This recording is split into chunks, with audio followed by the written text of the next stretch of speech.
Tenses के बिना अंग्रेजी आप नहीं बोल पाएंगे।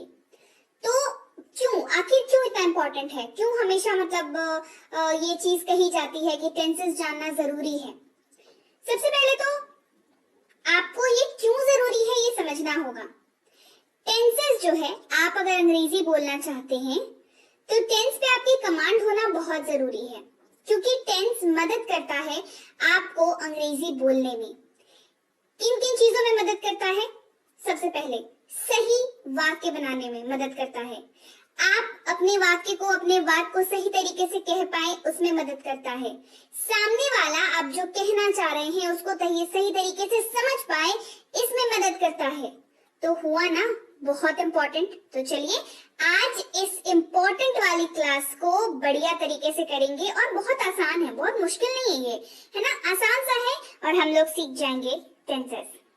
सबसे पहली चीज, टेंस के 3 पार्ट होते हैं जो हम बचपन से पढ़ते चले आ रहे हैं कि भाई टेंस के 3 पार्ट होते हैं। वो होता है प्रेजेंट, पास्ट और फ्यूचर। क्या होता है? प्रेजेंट, पास्ट और फ्यूचर होता है।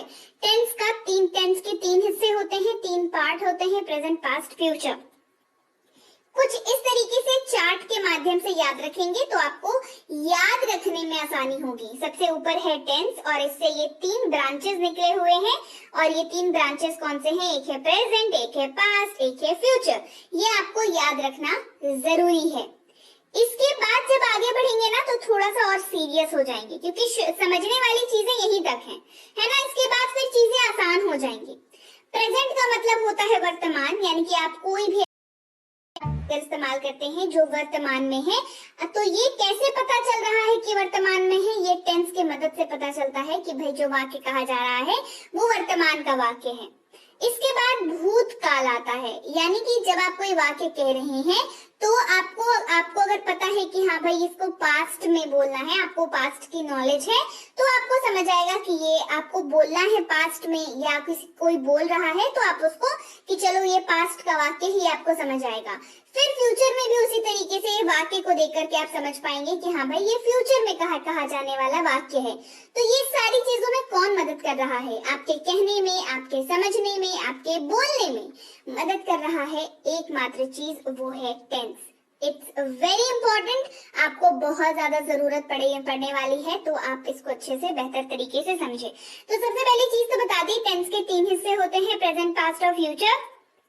और इन चारों के ना 4 हिस्से होते हैं, मतलब इन तीनों के 4 हिस्से होते हैं, समझ लीजिए। प्रेजेंट के 4 हिस्से होंगे, पास्ट के 4 हिस्से होंगे, फ्यूचर के 4 हिस्से होंगे। करेक्ट।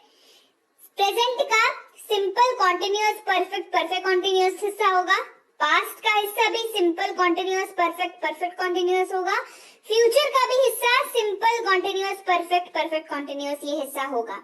लेकिन फिर कैसे? ये फिर अलग अलग कैसे होंगे, समझ लीजिए। जब आप प्रेजेंट की बात करें तो सिंपल जो है वो सिंपल प्रेजेंट हो जाएगा, कॉन्टिन्यूअस जो है वो प्रेजेंट कॉन्टिन्यूअस हो जाएगा, परफेक्ट जो है वो परफेक्ट प्रेजेंट परफेक्ट हो जाएगा, और परफेक्ट कॉन्टिन्यूअस जो है वो प्रेजेंट परफेक्ट कॉन्टिन्यूअस हो जाएगा। और इसी से ये पूरा का पूरा क्या हो गया? ये प्रेजेंट का हिस्सा हो गया, राइट। ऐसे ही जब आप पास्ट की बात करेंगे तो ये सिंपल पास्ट हो जाएगा, ये पास्ट कॉन्टिन्यूअस हो जाएगा, पास्ट परफेक्ट हो जाएगा, पास्ट परफेक्ट कॉन्टिन्यूअस हो जाएगा, और यहाँ कंप्लीट हो जाएगा पास्ट का हिस्सा। फ्यूचर की बात करें तो simple future, future continuous, future perfect continuous, और इसके साथ ये हो जाएगा फ्यूचर का हिस्सा कंप्लीट। तो आपको इस तरीके से सबसे पहले टेंस, उसके 3 हिस्से और तीनों हिस्सों के 4 हिस्से, डिपेंडिंग कि कौन सा वाला बोल रहे हैं उसके साथ प्रेजेंट, पास्ट, फ्यूचर वैसे लगा देंगे अगर आप वैसा बोल रहे हैं तो। सिंपल प्रेजेंट का वाक्य कैसा होगा? सबसे पहले तो आपको ये सीखने की, समझने की जरूरत है। ऐसा कोई भी वाक्य, जैसे मैं खाता हूँ, मैं जाता हूँ, मैं हंसता हूँ, मैं रोता हूँ, मैं आता हूँ, मैं गाता हूँ, ये सारे के सारे वाक्य जो हैं सिंपल प्रेजेंट के वाक्य हैं। और इसका जब आप अनुवाद करेंगे तो सिंपल हो जाएगा आई ईट। क्या हो जाएगा? आई ईट। मैं यानी कि आई, खाता हूं यानी कि ईट हो जाएगा यहाँ पे कंप्लीट पैकेज। इसके अलावा आई के अलावा अगर आपके पास ही, शी, इट या कोई भी नाम से वाक्य शुरू हो रहा हो तो वहां पर आपको एक चीज का ख्याल रखना होगा कि जो वर्ब लगा हुआ है उसके साथ या तो एस लगेगा या तो ईएस लगेगा। जैसे वह खाता है, वह जाता है, वो आता है, वो रोता है, वो हंसता है, वह गाता है। इस तरीके का कोई भी वाक्य होगा तो वहां पर एस या ईएस लगेगा जो वर्ब यूज हो रहा है उसके साथ। उदाहरण के तौर पर वह खाता है, he eats, he eats, right. ये तो बात हो गई प्रेजेंट सिंपल की। तो प्रेजेंट ये पास्ट सिंपल वाले वाक्य कैसे होंगे? बहुत आसान है। प्रेजेंट सिंपल की बात हो गई, पास्ट सिंपल होगा मैं खाता था या मैंने खाया। दोनों एक ही वाक्य है, बस बोलने का तरीका अलग है। मैं खाता था, मैं जाता था, मैं आता था, मैं गाता था, ये सारे के सारे जो वाक्य हैं ये सब पास्ट सिंपल के वाक्य हैं और इसका अनुवाद हो जाएगा आई एट। और इसके पीछे लॉजिक ये है, आपको याद ऐसे रखना होगा तब आप अच्छे से अनुवाद कर पाओगे। ये है कि वर्ब का सेकंड फॉर्म यूज होगा हमेशा। देखिए लिखा हुआ है वर्ब का सेकंड फॉर्म यूज होगा हमेशा, सब्जेक्ट चाहे कोई भी हो, I you we they he she it या कोई भी नाम, राइट। फ्यूचर सिंपल की बात करेंगे, ऐसे वाक्य में आऊंगा, मैं जाऊंगा, मैं खाऊंगा, वो हंसेगा, वो रोएगा, इस तरीके का जो भी वाक्य है वो फ्यूचर सिंपल का वाक्य बन जाएगा। ये हो जाएगा आई विल ईट, आई विल ईट, और हमेशा इसमें विल लगेगा ही लगेगा फ्यूचर सिंपल वाले वाक्य में। ठीक है, आगे बात समझ में? तो क्या हुआ, मैं खाता हूं, मैं खाता था, मैं खाऊंगा, I eat, I ate, I will eat. Logic, आपको ही शी इट नेम के साथ प्रेजेंट सिंपल में एस या ईएस यूज करना है।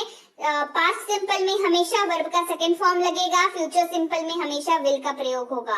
It is as simple as that. इतना ही आसान है, इतनी ही मुट्ठी भर चीज भी नहीं है, उंगलियों में गिनी हुई चीजें हैं जो आपको याद रखनी है और आपका काम जो है वो हो जाएगा। आगे बढ़ते हैं, बात करेंगे प्रेजेंट कॉन्टिन्यूअस वाले वाक्यों की। कैसे वाक्य होते हैं? मैं खा रहा हूँ, मैं आ रहा हूँ, मैं जा रहा हूँ, मैं हंस रहा हूँ, वह रो रहा है। इस तरीके के जो भी वाक्य हैं वो प्रेजेंट कॉन्टिन्यूअस के वाक्य हैं।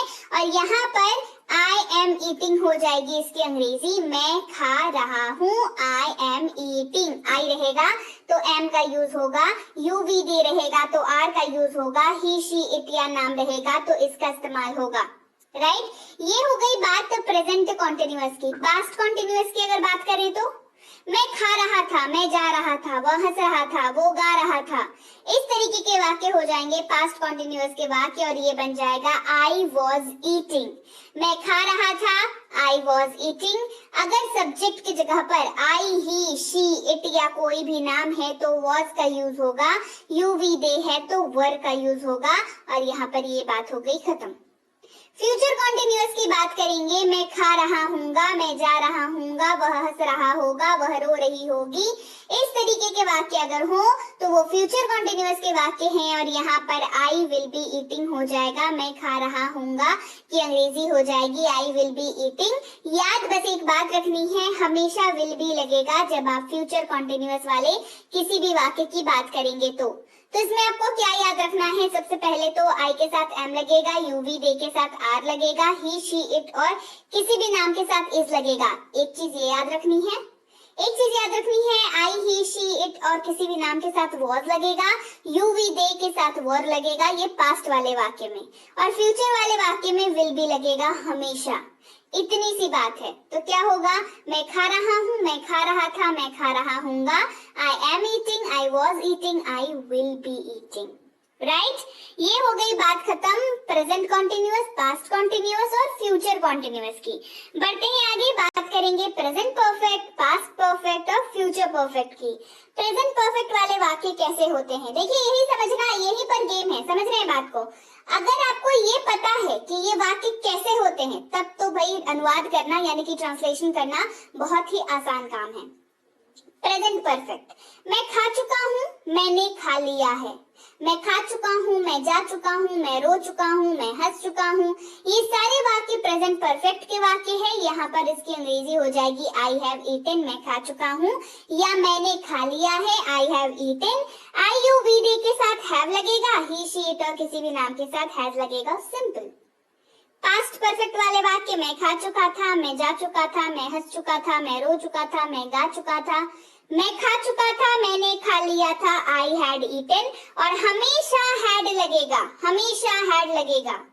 फ्यूचर परफेक्ट वाले वाक्य मैं खा चुका हूँगा या मैंने खा लिया होगा, आई विल हैव ईटन और हमेशा विल हैव ही लगेगा। ठीक है, क्या यह बात याद रखनी है? प्रेजेंट परफेक्ट में आई यू वी दे के साथ have, he she it name के साथ हैज। पास्ट में हमेशा हैड लगेगा, पास्ट परफेक्ट में हमेशा हैड लगेगा, फ्यूचर परफेक्ट में हमेशा विल हैव लगेगा। मैं खा चुका हूँ, मैं खा चुका था, मैं खा चुका हूँगा, मैंने खा लिया है, मैंने खा लिया था, मैंने खा लिया होगा, I have eaten, I had eaten, I will have eaten. Simple. यहाँ पर हो गई बात present perfect, past perfect, future perfect की खत्म। अब बात करेंगे present perfect continuous, past perfect continuous, future perfect continuous की। कैसे होते हैं वाक्य? मैं खाता आ रहा हूँ, प्रेजेंट परफेक्ट कॉन्टिन्यूअस। मैं खाता आ रहा हूँ, I have been eating, I you we they के साथ have been, he she it name के साथ has been. Right. Past perfect continuous, मैं खाता आ रहा था, आई हैड बीन ईटिंग, हमेशा हैड बीन लगेगा पास्ट परफेक्ट कॉन्टिन्यूअस में। बात करेंगे फ्यूचर परफेक्ट कॉन्टिन्यूअस की, लेकिन इसके बारे में बात करने की जरूरत नहीं है क्योंकि स्पोकन इंग्लिश, जो अंग्रेजी हम लोग बोलते हैं आम जिंदगी में, वहां पर फ्यूचर परफेक्ट कॉन्टिन्यूअस वाले वाक्यों का इस्तेमाल नहीं किया जाता, तो ये स्पोकन इंग्लिश में अब इस्तेमाल नहीं होता है। तो जब बात करें परफेक्ट कॉन्टिन्यूअस की, तो आपके पास पढ़ने के लिए सिर्फ दो हैं, एक प्रेजेंट एक past. Present perfect continuous, past perfect continuous. मैं खाता आ रहा हूँ, मैं खाता आ रहा था, I have eating, I had been eating. I you we they रहेगा तो हैव बीन का यूज करना है प्रेजेंट परफेक्ट कॉन्टिन्यूअस में, ही शी इट नेम रहे तो हैज बीन का यूज करना है प्रेजेंट परफेक्ट कॉन्टिन्यूअस में। बस इतनी सी बात है। तो लॉजिक यहाँ पर क्या आपको समझ में आ रहा है कि अगर आपको वाक्य पता हो कि ये वाला वाक्य है मतलब ये प्रेजेंट परफेक्ट का वाक्य है, तो आप अनुवाद कर लेंगे। अच्छा नहीं, ये सिंपल प्रेजेंट का वाक्य है तो भी आप अनुवाद कर लेंगे। अरे ये प्रेजेंट परफेक्ट कॉन्टिन्यूअस का वाक्य है तो भी आप अनुवाद कर लेंगे ना। तो जरूरत इतनी सी है कि वाक्यों की पहचान आपको आनी चाहिए। आप पहले वाक्यों की पहचान हिंदी में कर लें, उसके बाद अंग्रेजी में कर लें और देखें आप किस तरीके से अंग्रेजी बोल पाते हैं। तो चलिए आपको प्रैक्टिस करवाते हैं थोड़ी सी, है ना। आई के साथ ईट का इस्तेमाल करके आपको इन सारे टेंसेस को बनाना है, प्रेजेंट, पास्ट, फ्यूचर, और इन सब के चार चार हिस्से, present simple, present perfect, present perfect continuous और प्रेजेंट कॉन्टिन्यूअस। ठीक है, इन चारों को बनाना है। यू के साथ प्ले को लेकर के बनाना है, वी के साथ राइट को लेकर के बनाना है, ही के साथ लाफ, शी के साथ सिंग, डे के साथ ईट। एक बात का ख्याल रखिएगा कि एस और ईएस जो है वो ही, शी, इट और नाम के साथ लगता है, तो इसका ख्याल रखेंगे। यहाँ पर मैंने लिख के नहीं रखा वो चीज, वो आपको खुद से दिमाग लगाना है वहां पर। ठीक है, चलिए आपको थोड़ा वर्ब फॉर्म भी बता दूं। ईट का एट और ईटन होता है, V4 ING के साथ लगेगा तो ईटिंग हो जाएगा। खेलने का प्ले, प्लेड, प्लेड होता है, ING लगेगा, V4 का प्लेइंग हो जाएगा। राइट, रोट, रिटन, राइटिंग, सिंग, सैंग, संग, singing, laugh, laughed, laughed, laughing. ये हो गया वर्ब फॉर्म की प्रैक्टिस। अब आप करिए प्रैक्टिस क्योंकि आपके लिए ये बहुत जरूरी है, और ये आ जाएगा ना तो आधी जंग तो आपने ऐसे ही जीत ली। तो जल्दी से